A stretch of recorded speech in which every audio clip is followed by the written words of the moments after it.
우리 다 함께 사도신경으로 우리의 신앙을 고백하겠습니다. 나는 전능하신 아버지 하나님, 천지의 창조주를 믿습니다. 나는 그의 유일하신 아들, 우리 주 예수 그리스도를 믿습니다.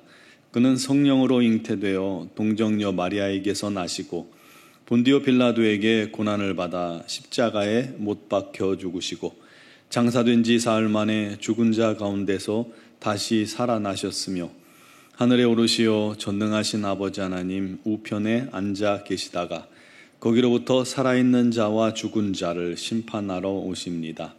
나는 성령을 믿으며 거룩한 공교회와 성도의 교제와 죄를 용서받는 것과 몸의 부활과 영생을 믿습니다. 아멘. 찬송가 292장 찬양 드리겠습니다.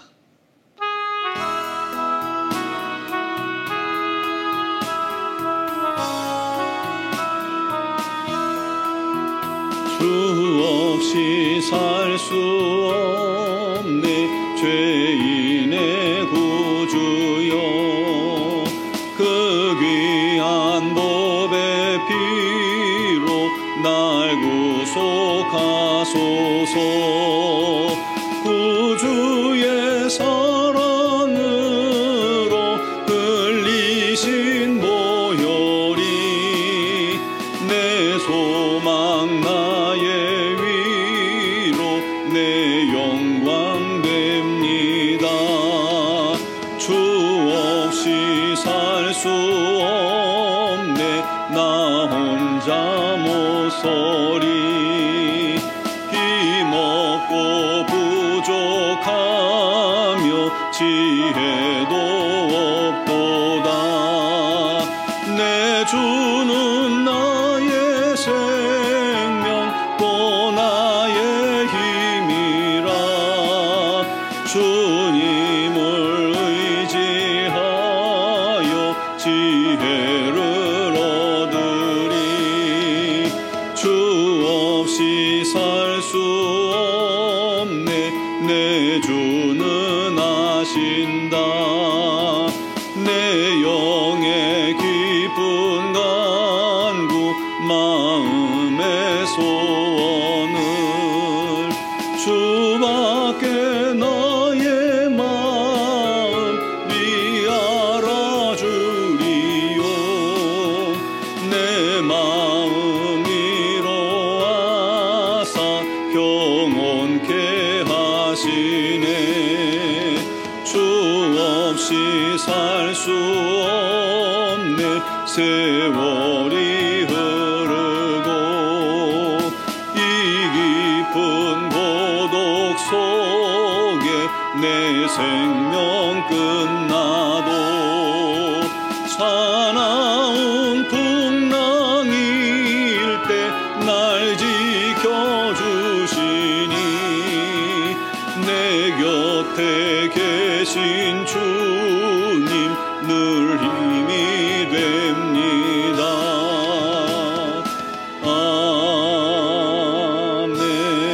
아멘.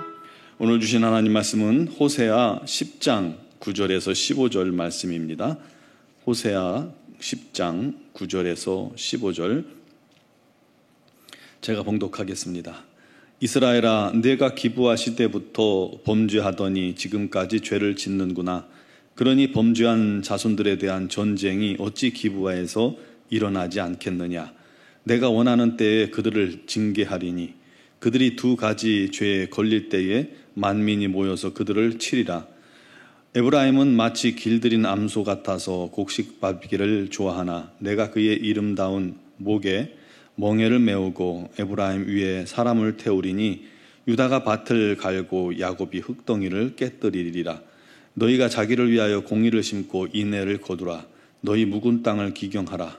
지금이 곧 여호와를 찾을 때니 마침내 여호와께서 오사 공의를 비처럼 너희에게 내리시리라. 너희는 악을 밭가라 죄를 거두고 거짓 열매를 먹었나니 이는 내가 내 길과 내 용사의 많음을 의뢰하였음이라. 그러므로 너희 백성 중에 요란함이 일어나며 내 산성들이 다 무너지되 살만이 전쟁의 날에 베다벨을 무너뜨린 것 같이 될 것이라. 그때 어머니와 자식이 함께 부서졌도다. 너희의 큰 악으로 말미암아 베델이 이같이 너희에게 행하리니 이스라엘 왕이 새벽에 정령 망하리로다. 아멘. 우리 삶 속에 어떤 문제가 발생하면 문제의 원인을 찾아서 그 원인을 해결해야 문제가 끝이 납니다. 겉에 드러난 현상만 해결하다가 하면 끝이 안 나죠. 제 동생이 어려서 허리가 아프다고 그랬어요. 학생 때. 그러니까 어린애가 무슨 젊은 애가 허리가 아프냐라고 핀잔을 주기도 했죠. 그러면서 안마를 해주고 위에서 밟아주고 해도요, 소용이 없었습니다. 정형외과 가서 사진을 찍어도 문제가 허리에는 없는 거예요. 물리치료도 소용없고요. 원인도 모르고 그냥 아파해야만 했죠. 그러던 어느 날 동생이 이제 치아에 문제가 생겨서 치과 치료를 하러 갔습니다. 그런데 나이 많으신 원장님이 한참을 살펴보더니 대뜸 묻는 소리가 허리가 아프지 않았냐 하는 거예요. 동생이 맞습니다. 허리가 아픕니다. 라고 했더니 턱관절에 문제가 생기면 이 허리 통증의 원인이 될 수 있다라는 거예요. 그래서 그 뒤로 몇 년 동안 턱관절 치료를 하니까 허리 통증이 사라졌습니다. 모든 게 다 그렇죠. 호세아는 하나님의 말씀으로 이스라엘에게 경고하고 하나님의 심판을 선포합니다. 그 문제의 원인은 바로 이스라엘이 하나님을 떠났기 때문입니다. 그러므로 이 문제 해결을 위해서는 문제의 원인을 해결해야죠. 하나님을 떠난 게 문제라면 하나님께 돌아와야 하고, 하나님을 잊었다면 하나님을 찾는 것이 문제 해결의 열쇠입니다. 10장 1절에 이스라엘은 열매 맺는 무성한 포도나무라고 했습니다. 그런데 그 열매가 많을수록 재단도 많아지고 땅이 번성할수록 돌기둥들 아름답게 깎아 세웠다라고 말합니다. 즉 이스라엘이 번성할수록 우상 숭배가 더 많아진다는 거예요. 그래서 2절에 그들이 두 마음을 품었으니, 하나님 외에 우상 두 마음을 품었으니 이제 벌을 받을 것이라. 하나님이 그 제단을 깨뜨리고 돌 우상들을 허무시겠다라고 말씀하시는 겁니다. 이스라엘이 우상 숭배를 일삼음으로 말미암아 하나님께서 그들의 죄를 묻고 또 그들을 징계하신다는 말씀이죠. 그런데 이스라엘의 죄는 그 우상 숭배에만 그친 것이 아닙니다. 9절에 보면 이스라엘아 네가 기브아 시대로부터 범죄하더니 지금까지 죄를 짓는구나. 그러니 범죄한 자손들에 대한 전쟁이 어찌 기브아에서 일어나지 않겠느냐. 과거에 기브아 사람들의 성적 범죄가 있었죠. 그 범죄로 말미암아 다른 민족들이 베냐민 지파의 기브아를 멸하자 하니까 그 베냐민이 자기 부족인 기브아를 감쌌습니다. 건들지 마라. 결국은 11지파와 이 베냐민 지파 간에 전쟁이 나서 베냐민 지파가 오히려 몰살당할 위기에 놓였죠. 그러다 간신히 명맥만 유지하게 됐던 적이 있었습니다. 그러므로 기브아 시대 때부터 범죄했다라는 것은 당시 이 기브아는 소돔과 고모라 같은 그런 범죄가 심각했습니다. 성적 타락이 심각했어요. 그게 바로 이스라엘의 상태와 같다는 겁니다. 영적 타락, 우상 숭배가 심했고 또 성적 타락, 소돔과 같은 그런 범죄가 심했습니다. 결국 그로 말미암아 하나님의 징계로 인한 멸망이 예고되고 있었던 것이죠. 그런 죄악을 이스라엘이 제거하지 못하고 방치했기 때문에 그들은 마치 묵은 땅처럼, 사용하지 않고 묵은 땅처럼 쓸모없고 열매 맺지 못한 땅, 그냥 풀만 무성한 땅, 돌이 가득한 땅, 그런 땅이 되었고 결국은 하나님의 심판을 기다리는 자들이 되었던 것입니다. 그들에게 하나님께서 요구하신 것이 뭐냐면 그 묵은 땅을 갈아엎으라는 거예요. 그리고는 거기다가 공의를 심어서 인애를 거두라 하는 것이죠. 우리가 보통 농사 짓기 전에 겨우내 딱딱해진 땅을 갈아엎어야죠. 묵은 땅을 갈아엎고 부드럽게 만든 뒤에 그곳에 씨앗을 심듯이 죄로 인해서 딱딱히 굳고 거친 심령, 거칠어진 심령을 우리가 갈아엎어야 된다는 거예요. 그리고 그곳에 공의를 심으면 하나님의 인애, 긍휼, 용서를 거두게 될 것이라는 것입니다. 그러면서 선언합니다. 지금이 여호와를 찾을 때다. 주께 나아오라. 주 앞에 서라. 주를 부르라. 회개하라. 주께서 오셔서 공의를 빛처럼 내리실 것이므로 지금 속히 하나님께 돌아오고 하나님을 찾아 긍휼을 입으라는 것입니다. 그렇지 않으면 정령 망하리라고 선포하고 있는 겁니다. 사랑하는 성도 여러분, 혹시 우리 안에 이 이스라엘 같은 모습은 없을까요? 과거 우리나라는 가난하고 힘이 없었습니다.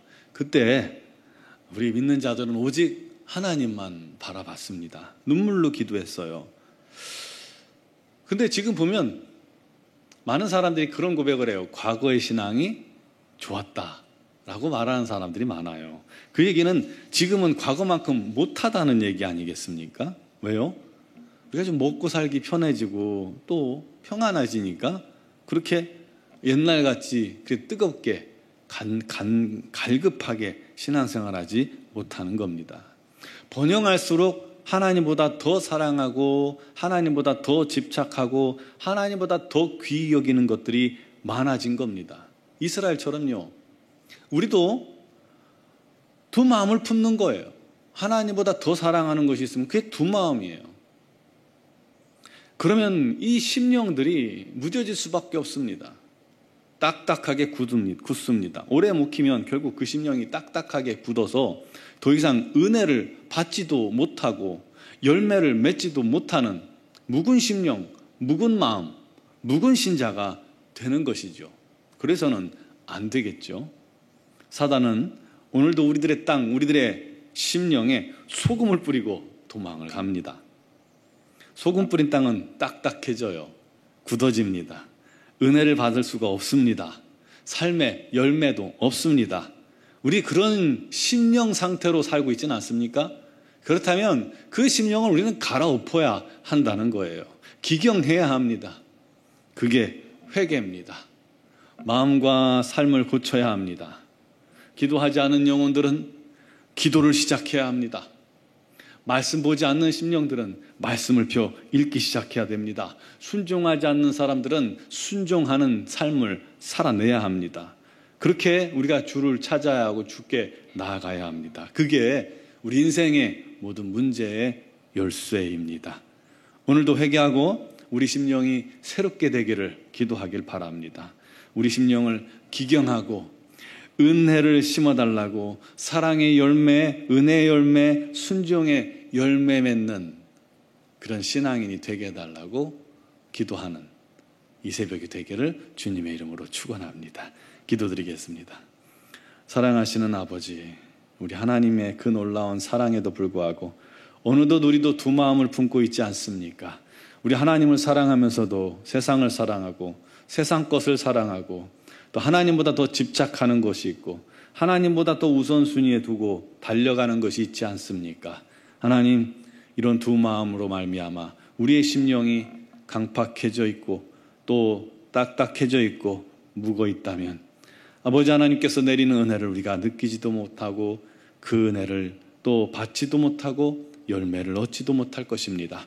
하나님, 우리를 긍휼히 여기시고 오늘도 저희들의 불쌍히 여기시고 저희 안에 있는 모든 죄 허물과 쓴뿌리를 주님 드러내시고 또 주님 회개케 하시고 용서하시고 새롭게 하여 주옵소서.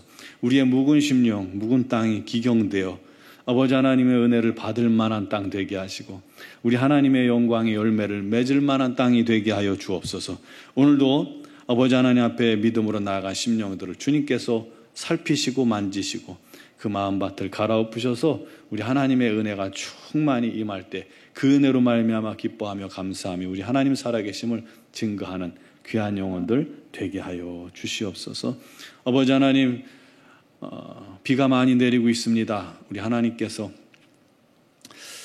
우리를 불쌍히 여기시고 사랑하는 자녀들의 삶을 또 터전을 붙잡아 주시고 안전하게 보호하여 주시오며 육신의 질고로 말미암아 어려움 당하는 지체들이 있고 코로나19로 말미암아 고통당하는 지체들이 있습니다.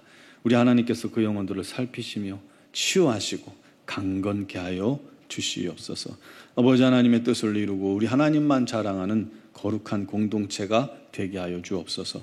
미얀마 양곤 한인중앙교회를 기억하시며 김은경 범한균 선교사님과 합력하시는 이선희 양훈순 선교사님에게 날마다 성령의 능력과 권능의 두루마리를 입히시고 아버지 하나님의 놀라우신 복음으로 말미암아 수많은 영혼들이 주께 돌아오는 놀라운 역사가 있게 하여 주옵소서. 오늘 새벽에도 주 앞에 회개하며 믿음으로 나아가는 자들마다 우리 하나님께서 그 심령에 놀라운 은혜를 더하시기를 원하오며 예수 그리스도의 이름으로 기도드리옵나이다. 아멘.